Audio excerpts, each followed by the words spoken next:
Hi. So this is gonna be one for the 12th of October. I've changed a lot. I've been Samsoned. This will be the second part of the Everyman creepypasta. As you can tell, I changed since October. Let's begin. Let's try and do a voice again. I think I'm doing like a really bad American accent. Let's continue on that really bad voice. If I move, he moves. If I don't move, he doesn't. That's my first realization about the Everyman. Once I made my decision to stop running, I could see it all so much clearer. I'd never actually seen the Everyman swap between people. He always changed when I moved around to new environments or a new crowd. I have no idea what he did to the people he overtook, but I do know I never saw him again. It took me weeks to get on the bus again way back in primary school, but the drivers knew. I went past the shops again on occasion too, and I Jen is now an older woman. When I could see him, it always remained the person he had chosen, able to see me, able to follow me, but not able to change. When he did change, and they were gone.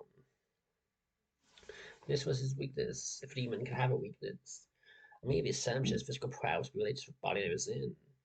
I never seen form feats of strength beyond what would be manageable by what he possessed. Plan for a mind was simple. I had to wait until he made a mistake. Wait until he chose someone vulnerable.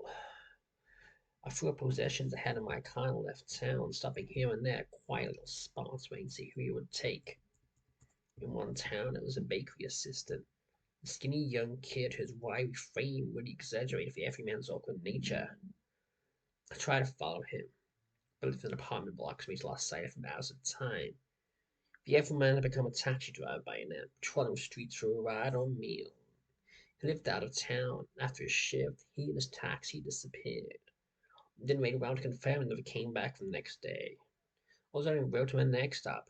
Every man owned a cafe, then a bookstore, and a police officer with a 9mm handgun strapped to his waist. No stared at me as I drove through, but he never made a move.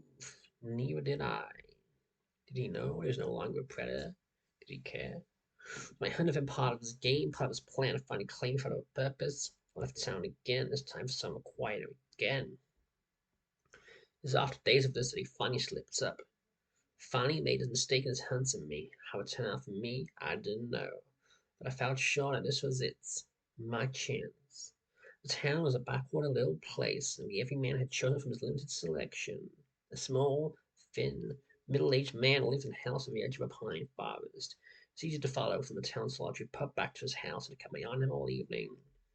Lying in the grass in my heavy coat, I watched him as he watched TV and brewed pots of tea.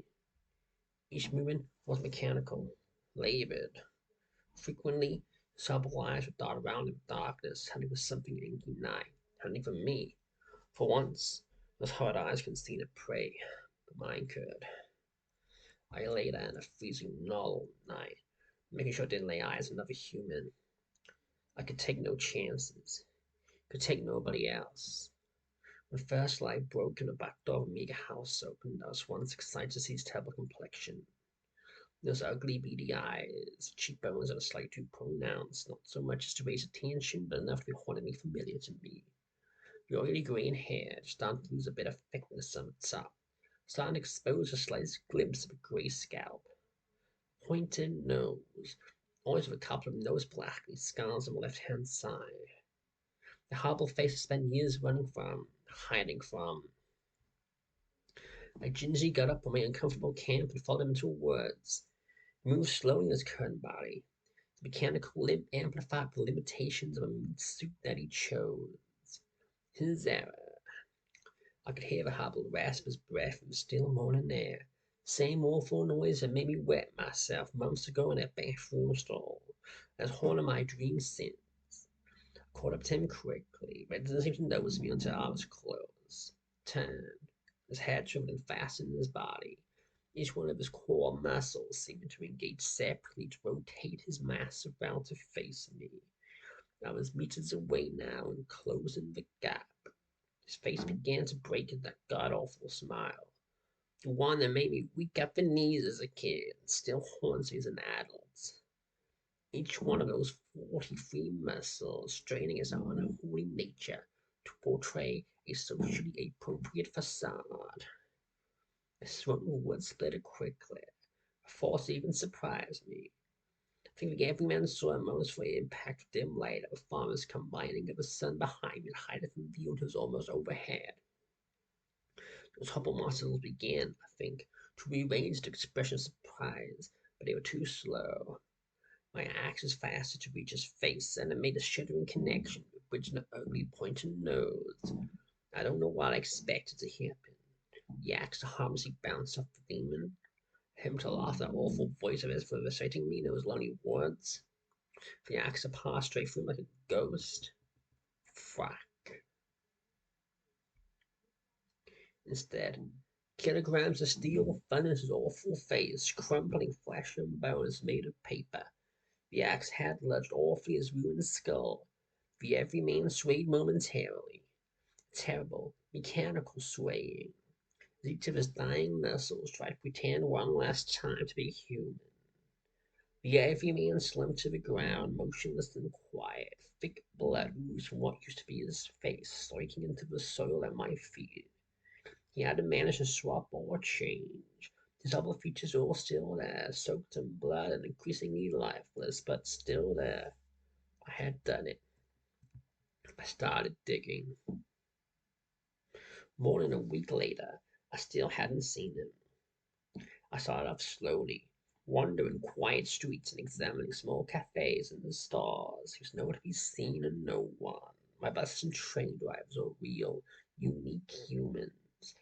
I ventured to the city, immersed myself in crowds, and he did not make an appearance. Once or twice, I thought I maybe caught him in a reflection, but always turned out to be an unfortunate soul casting on his ugly features. It wasn't him, though. He was gone.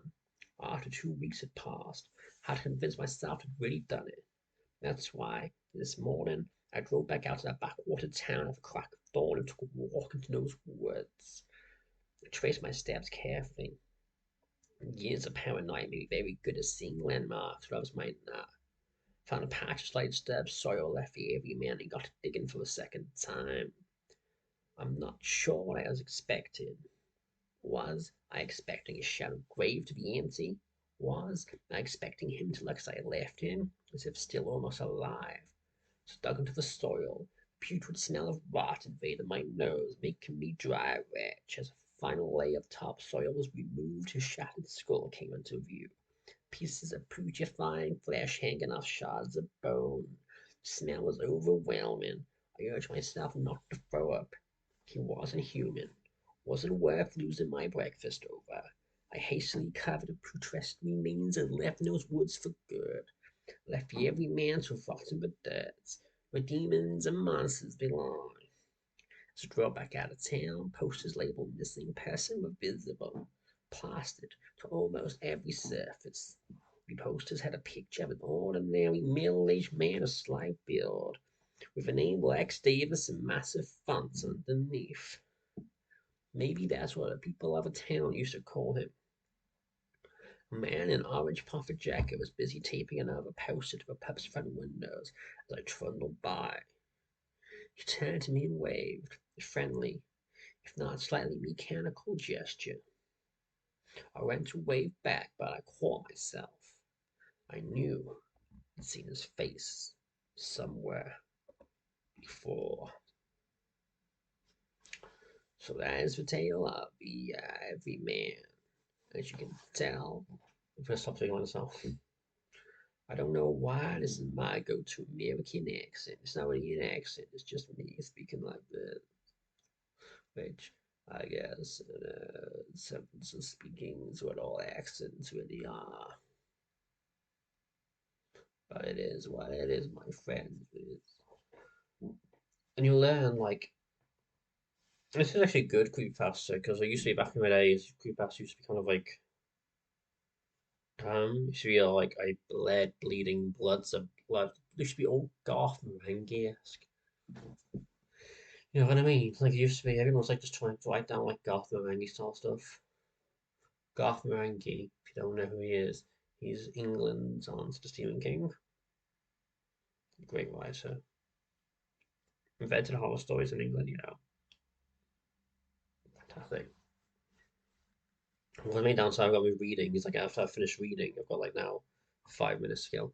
So basically, passages like that, like Russian sleep experiments, stuff like that, like urban legends, like fairy tales, they should, in theory, say something. Now I separate for good creepypastas and bad creepypastas. Bad creepypastas are badly written and they just excel in nothing.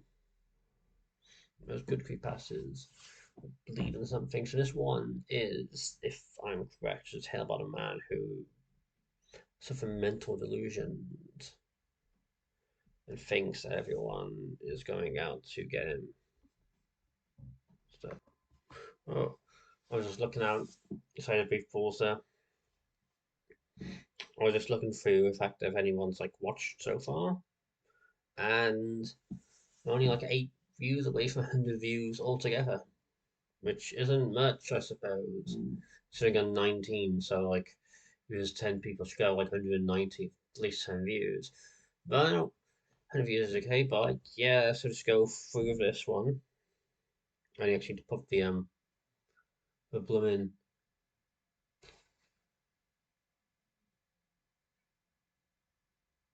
need to put the blooming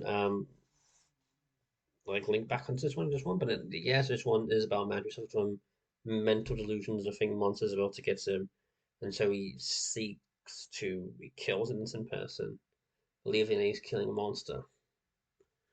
It's a bit of an interesting story to tell.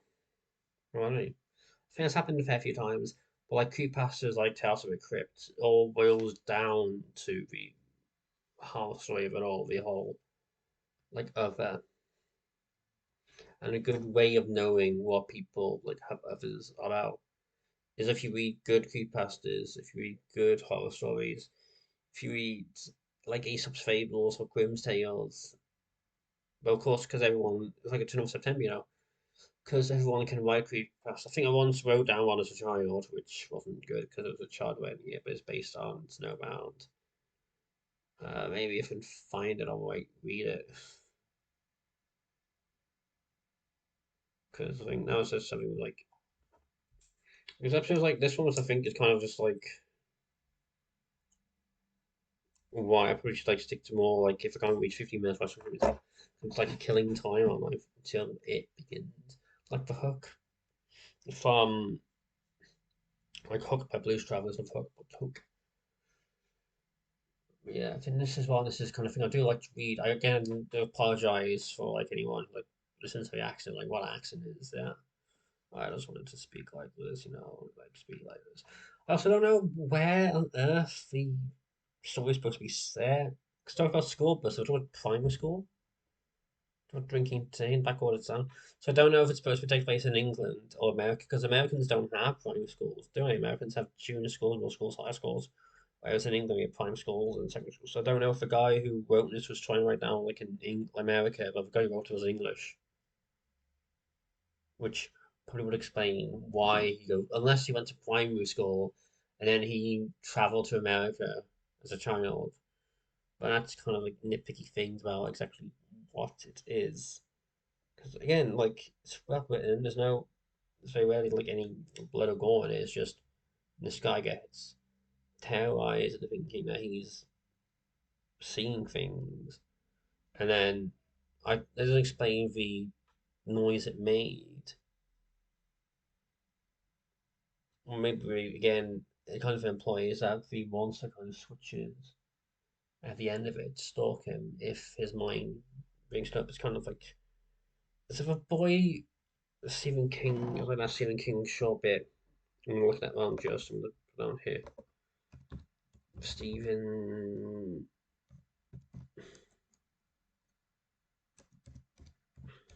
Stephen King, the boy who loved the man who loved flowers. That's it. It's like the man who loved flowers. That's probably what this reminds me of. But that'll be all for today. So goodbye. Have a nice day.